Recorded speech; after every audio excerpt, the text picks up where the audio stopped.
be mindful of the fact that these two parents have just funeralized their son, and we would hope you respect that. They've just got off the phone with Tyler Perry, thanking him again for paying for the funeral, and now matching me and putting up now a $100,000 reward for anyone that gives information that directly leads to the arrest and prosecution and conviction of someone if a crime was committed. He went to an island with people he trusted, only they came back. 2 days later, he was found in the water, and for 2 weeks after that, no one could tell his family how it happened. Then, in a single week, everything about this case shifted at once. The FBI put its role in writing. A district attorney sat across a table from a grieving mother. A young woman who had only ever been a rumor finally spoke for herself. A reward climbed to 6 figures inside a church. And a family that had spent 16 days demanding answers had to stop and do the one thing no parent should ever have to: bury their son. None of it told us how Nolan Wells died, but all of it told us something just as important. The phase where anyone could say anything is over. This is the week the case stopped being a rumor and started becoming a record. Tonight, we separate what is now officially confirmed from what is still only being repeated, because in this case, that line is everything. A word before we begin. This case involves the death of an 18-year-old and the unresolved questions around it. Some of it is heavy. Please take care of yourself as you watch. If you're new here, welcome. Subscribe, and tell us in the comments where you're watching from. We read them. And to everyone who's followed this channel through this case, thank you. Your shares and your comments are the reason careful coverage reaches people before the rumors do. Let's start with the truth most channels bury at the very end, because it frames everything else you're about to hear. As of the day Nolan Wells was laid to rest, no one has been arrested. No one has been charged. No cause of death has been released. The state autopsy was performed on July 7th. The family's independent autopsy is being conducted in Washington, D.C. by a forensic pathologist with no ties to Mississippi. And as of right now, both are still pending toxicology, which can take weeks. So anyone, any post, any channel telling you the autopsy is back and revealed some dramatic finding is not ahead of the story. They are making it up. And in this case, several viral posts did exactly that. Hold that thought, because knowing how to spot the fake version of this story is the single most useful skill you can bring to it. Here is what genuinely moved this week. 4 things. We'll take them one at a time. Let's begin with the question that generated more speculation than almost any other. Why is the FBI involved? For weeks, that silence got filled the way silence always gets filled in this case, with the most dramatic theory available. Some people read federal involvement as proof the case had been quietly escalated into something far more serious. Others read it as the exact opposite, agents stepping in to manage a cover-up. Both versions spread, neither was confirmed. Then the Bureau did something federal agencies rarely do in the middle of an active investigation. It spoke, on the record. The FBI's Jackson Field Office confirmed it is assisting Jackson County, including with digital evidence, but it stated plainly that the Jackson County Sheriff's Office remains the lead agency from start to finish. Support, not command. And Sheriff John Ledbetter added a detail that deflates the mystery almost entirely. Federal help is routine here, because Horn Island sits on federal land. When something happens on federal ground, federal resources are a normal part of the process, not a signal that the case has secretly become something else. But the most important line in that statement is about why federal resources were pulled in at all. The Bureau said its work is focused on interstate threats received by people connected to this case. Not Nolan's death directly. Threats against the living. That phrase, interstate threats, has a specific legal meaning, and it's worth understanding because it tells you how seriously this is being taken. Under federal law, transmitting a threat to injure someone across state lines is a federal crime, and across state lines is a lower bar than it sounds, because almost anything sent over the internet, a message, a comment, a call, crosses state boundaries by default. Depending on the nature of the threat, a conviction can carry years in federal prison. It does not require Nolan's death to be ruled a homicide. It only requires that someone, somewhere, used a phone or a keyboard to threaten a person tied to this story. And people were threatened. A friend who spoke publicly said he and others received them. A judge connected to the case documented threats against her own family. Which brings us to the ugliest thread running underneath all of this, and the one that should stop anyone who's tempted to play detective in a stranger's comment section. The people being threatened are teenagers, uncharged, unaccused by any authority, alongside a family whose only connection to this case is that they were near it. Here is the part that matters beyond simple decency. Every witness in this story is watching this happen. The friends. The young woman who spoke to Nolan on that beach. Anyone who might have seen something from another boat. If coming forward, or simply being named online, means becoming a target, that is a direct threat to the investigation itself. It silences the exact people whose information could crack this case open. So when the official statements stay vague about who was threatened and what exactly was said, that isn't evasion. Naming a victim or repeating a threat in public can put that person in more danger, and it can compromise a future case against whoever sent it. The restraint is deliberate. It's worth matching in how all of us talk about this too. That's the first development. Here's the second, and it's the one a lot of people had been waiting weeks for.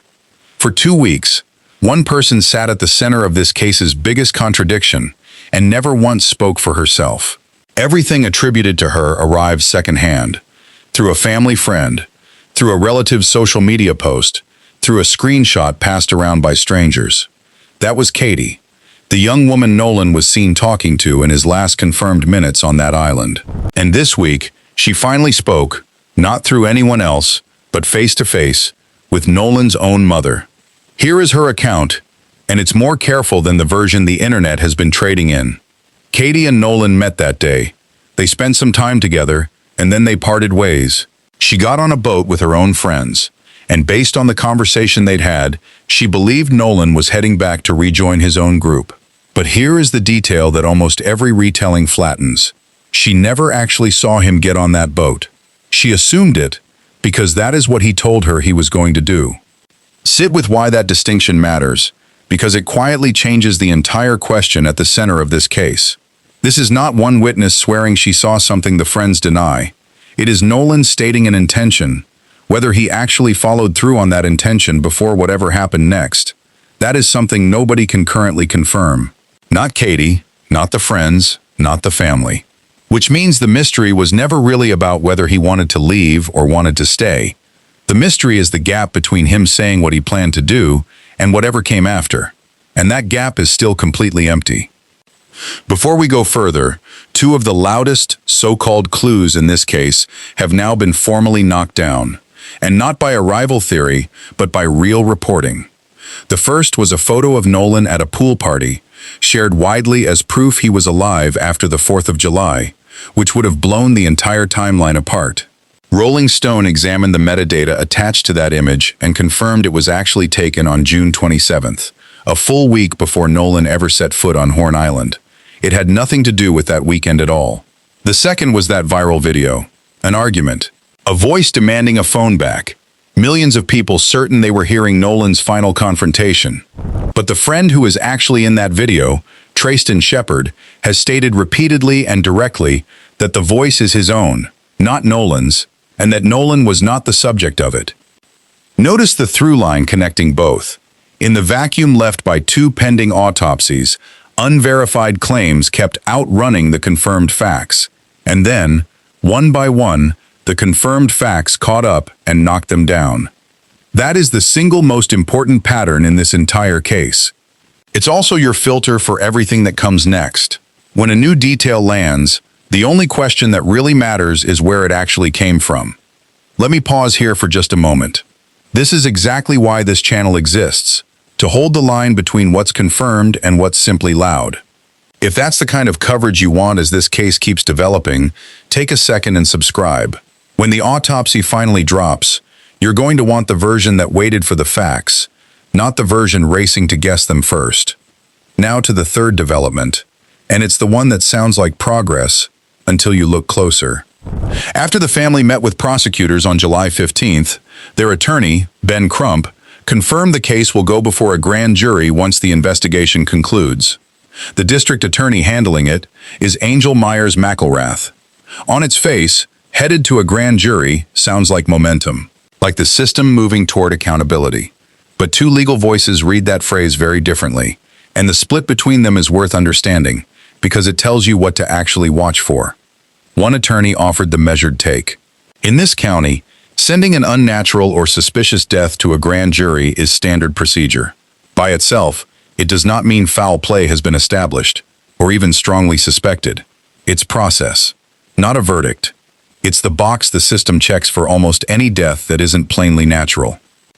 The other voice is far more skeptical.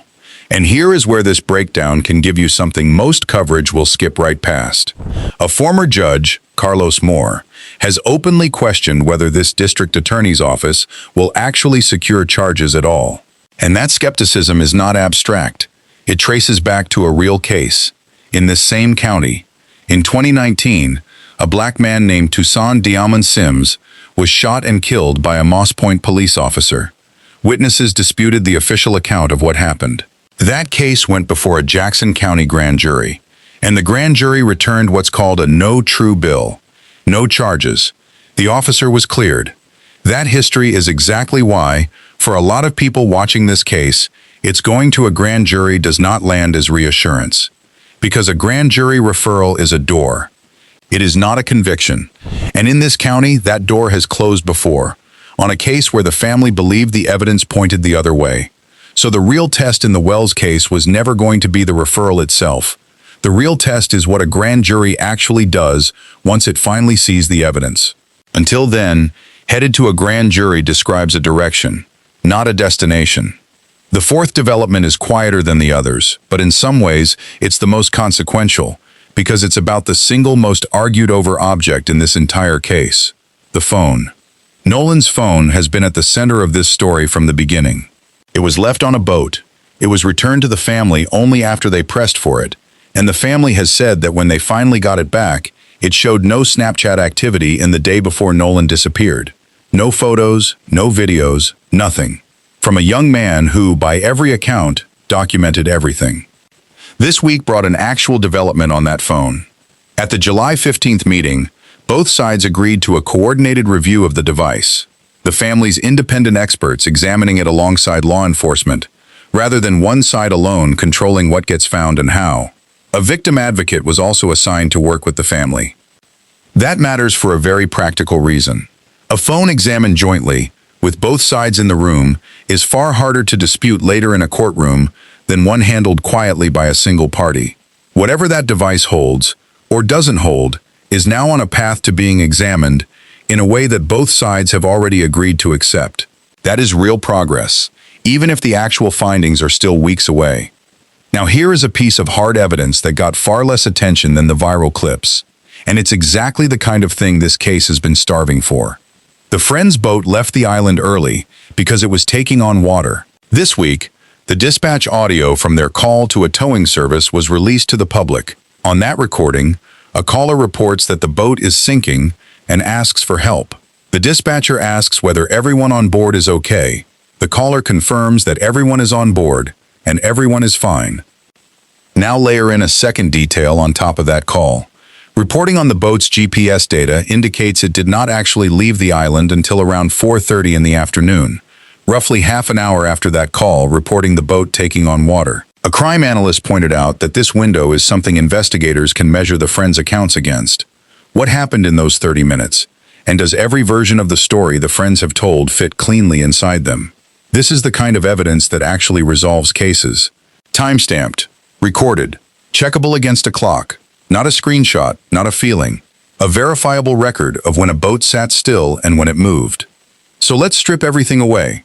Every claim that collapsed. Every theory that outran its facts. And lay out what actually remains unanswered tonight. The cause and the manner of death, still pending on both autopsies. The toxicology, not yet back. The gap between Nolan's last confirmed conversation and the moment he was found in the water, still unreconstructed. Whatever the phone does or does not contain, not yet jointly examined. And the central question a grand jury may someday weigh, whether anything that happened on that island rises to the level of a crime at all, still undecided. Those are not rumors. Those are the real, open items that a completed investigation exists to close. And not one of them has been closed yet. Through all of it, the family's position has never wavered.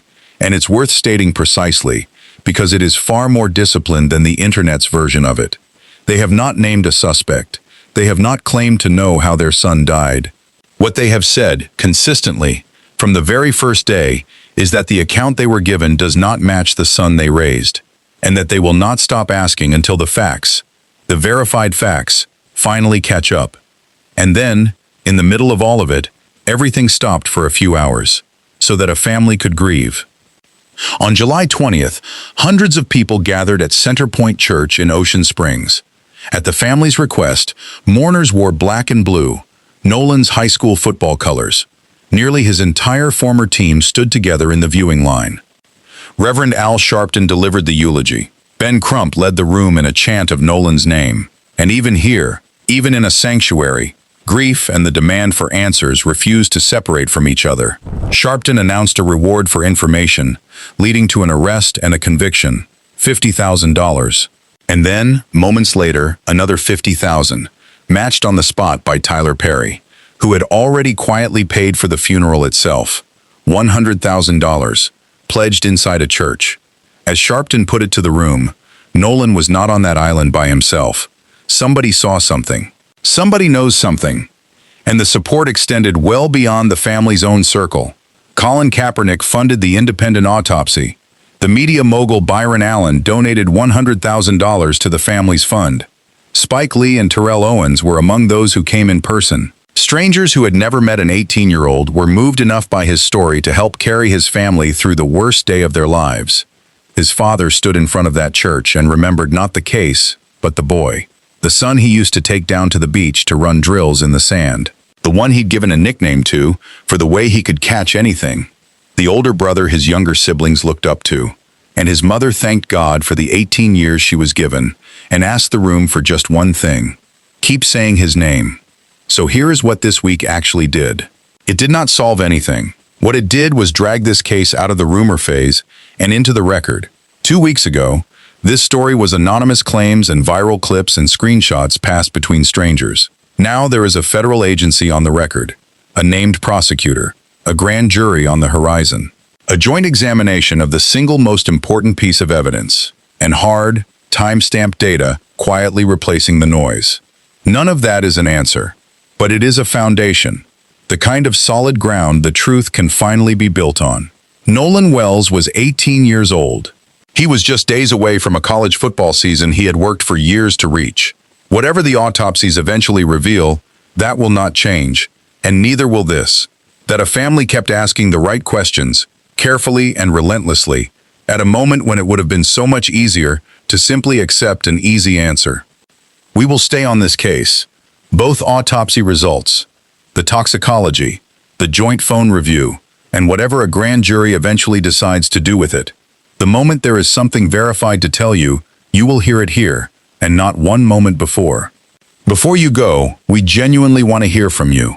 Of everything still open in this case, the autopsies, the phone, or what a grand jury does with it, which one do you believe finally breaks it? Tell us in the comments. We read every single one. And if you'd rather have the verified version of this story than the viral one as it moves forward, subscribe and turn on notifications. When the autopsy finally lands, the internet will fill with certainty within minutes. We're going to wait for the truth, and then we're going to bring it to you. If you have original, unedited photos or video from Horn Island on the 4th of July, contact the Jackson County Sheriff's Office directly. Not a screenshot, not a repost. What you actually saw. Thank you for watching.